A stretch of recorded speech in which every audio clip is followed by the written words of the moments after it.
Good morning friends.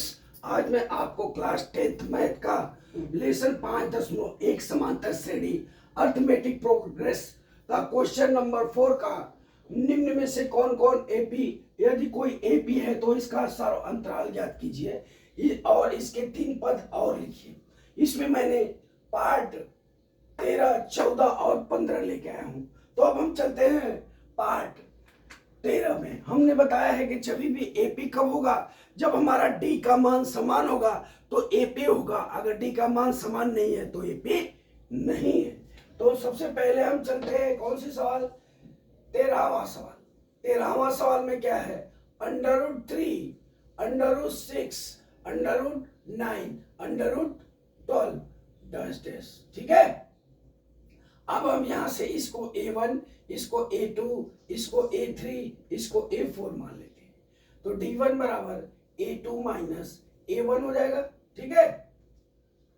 अब हम क्या करते हैं, D1 बराबर A1 माइनस A2 √6 माइनस √3। अब इसमें से √3 कॉमन ले लेंगे। √3 बराबर कितना हो जाएगा, √2 माइनस 1 हो गया। ठीक है, ये D1 का मान हो गया। अब D2 का मान क्या होगा, A3 माइनस A2 बराबर √9 माइनस √6। तो हमारा कितना हो जाएगा, D2 बराबर 3 माइनस √6 हो जाएगा। ये D2 का मान हो गया हमारा। अब D3 का मान क्या हो जाएगा, A4 माइनस A3। तो D3 बराबर क्या हो गया, 12 माइनस क्या हो गया, करनी में 9 बराबर 2 दूना 4, 2 करनी में 3 माइनस 3 हो गया। ये हो गया हमारा D3 का मान। अब हमारा देखिए D1, D2 और D3 तीनों का मान अलग अलग है। ठीक है, और अलग अलग है तो हमारी श्रेणी एपी नहीं होगी। तो यहां लिख लीजिए D1 not is equal to D2 not is equal to D3, इसलिए श्रेणी एपी नहीं है, श्रेणी एपी नहीं है। ठीक है। अब हम चलते हैं अपने 14वें सवाल पे। 14वां सवाल क्या है, उसमें भी एपी ज्ञात करना है। तो 14वें सवाल में क्या करते हैं, हम लिख लेते हैं पहले 1 स्क्वायर, 3 स्क्वायर, 5 स्क्वायर और 7 square dash dash dash. A1 हो गया, A2 हो गया, A3 हो गया, A4 हो गया। ठीक है। अब हम D1 निकालते हैं। D1 बराबर A2 minus A1, A2 minus A1 बराबर 3 का वर्ग माइनस 1 का वर्ग बराबर कितना हो गया, D1 बराबर 9 माइनस 1 बराबर 8 हो गया। D1 का मान कितना हो गया हमारा, 8 हो गया। अब D2 का मान निकाल लेते हैं। D2 का मान क्या होगा, A3 माइनस A2। A3 का मतलब 5 का वर्ग माइनस 3 का वर्ग बराबर कितना हो गया, 25 माइनस 9 बराबर कितना हो गया, D2 का मान कितना हो जाएगा, 16 हो गया, 16 आ गया। अब D3 का मान निकालेंगे। D3 का मान कितना हो गया, A4 माइनस A3। D3 बराबर A4 मतलब 7 का वर्ग माइनस 5 का वर्ग बराबर D3 बराबर 49 माइनस 25 हो गया बराबर कितना हो गया, 25 गुना 50 मतलब 24 हो गया। D3 का मान कितना हो गया, 24 हो गया। अब यहाँ पे देख लीजिए D1 is equal to D2 not D1 is equal to D2 not D1 is equal to D3, इसलिए श्रृंखला क्या है, श्रेणी एपी नहीं है, श्रेणी एपी नहीं है होगा। अब हम चलते हैं यहाँ पे अब हम चलते हैं यहाँ पे 15वां सवाल।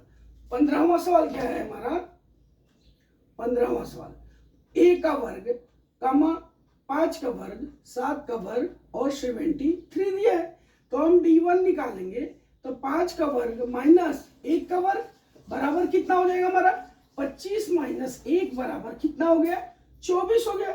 D1 का मान हमारा कितना हो गया, 24 हो गया। अब D2 का मान निकालेंगे। 7 का वर्ग माइनस 5 का वर्ग बराबर कितना हो गया, 49 माइनस 25 हो गया बराबर कितना हो गया, 24 हो गया। D2 का भी मान कितना हो गया हमारा, 24 हो गया। अब इसी तरह D3 का मान निकालेंगे। 73 माइनस 7 का वर्ग बराबर 73 माइनस 49 बराबर कितना हो गया 24 के माइनस करेंगे तो D3 बराबर कितना हो गया 24। ठीक है, अब हमको हमारा क्या है यहाँ पे लिख लीजिए D1 is equal to D2 is equal to D3 is equal to कितना हो गया 24। ठीक है, इसलिए हमारा श्रेणी क्या होगा, श्रेणी यहाँ लिख लीजिए, श्रेणी एपी है। क्या है, श्रेणी एपी है। तो अब हम निकालेंगे, अब हमारा T1 प्रथम पद T1 बराबर क्या होता है a प्लस टी बराबर पहला पद निकालना है 73 प्लस 24 हो गया, जोड़ लीजिए 97 हो गया।